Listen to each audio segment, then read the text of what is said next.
আসসালামু আলাইকুম ভিউয়ার্স, আজকে আমরা চলে আসলাম দরবারে বারিয়া শরীফ মানে আলামিন বারিয়া, যেটাকে আপনার চট্টগ্রামে সবাই এক নামে চিনে থাকেন। তো দরবারে বারিয়া শরীফ চলে আসছি আমরা হচ্ছে 12ই মাঘ উপলক্ষে মিলাদুন মাহফিলে। তো এই মাহফিলের কিছু ভিডিও আপনাদেরকে দেখাচ্ছি এবং এই মাহফিলের উপলক্ষে অনেকে পাগড়ি দেওয়া হয়েছে। মাহফিলটা খুব সুন্দর হয়েছে, তো আপনারা এই মাহফিলের ভিডিওটা উপভোগ করুন এবং সম্পূর্ণ দরবারে বারিয়া শরীফ নিয়ে একটা ভিডিও হবে ইনশাল্লাহ। ভিডিওটা অবশ্যই সাপোর্ট করবেন, এটা আগামীকালকে পোস্ট করা হবে ইনশাল্লাহ। এবং এই মাহফিলে 12ই মাঘ মাহফিলে ওয়াজ করেছেন সৈয়দ মুকাররম বাড়ি, সৈয়দ সাইফুল বাড়ি এবং ওনাদের বাবা সৈয়দ শামসুদ্দোহা বাড়ি। এবং এই দরবারে বারিয়া শরীফের ব্যাপারে একটা ভিডিও এবং বিস্তারিত যতটুকু জানি এবং একজন থেকে জেনে অবশ্যই এটার ব্যাপারে নিয়ে বিস্তারিত আলোচনা করা হবে। এটা পরের একটা ভিডিওতে আগামীকালকে ইনশাল্লাহ পোস্ট করা হবে। এবং এখানে যারা যারা ওয়াজ করেছেন তাদের নাম বলা হলো এবং মাত্র 2 বছর 2 মাস একটা বাচ্চা সে পাগড়ি পেয়েছে। মানে বাচ্চাটা অনেক কিউট, বাচ্চাটাকে দেখলে আসলে আপনারা বুঝতে পারবেন যে বাচ্চাটার বয়স কত। মানে আসলে অবাক করা একটা বিষয়। এবং মাহফিলটি কিন্তু 2 দিন ব্যাপী হয়ে থাকে। আমরা আসলে গিয়েছিলাম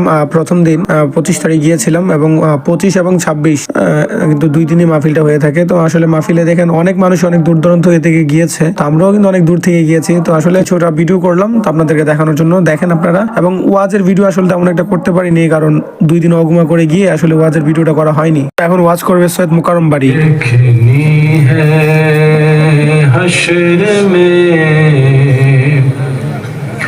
इज्जत रसूलुल्लाह की ला रब्बिल अर्श जिसको जो मिला उनसे मिला बटती है कौनैन में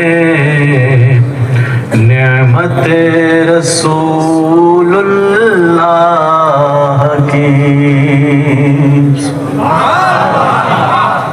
তো ছোট্ট বাচ্চাটাকে কিন্তু আসলে দেখা যাচ্ছে না, একেবারে লাইটের সাথে দাঁড়িয়ে আছে। দেখেন ছোট্ট একটা বাচ্চা, মানে 2 বছর 2 মাস হবে ওর বয়স। কোরআনে হাফজ করেছে, মানে অসাধারণ। আর আমরা কি করছি?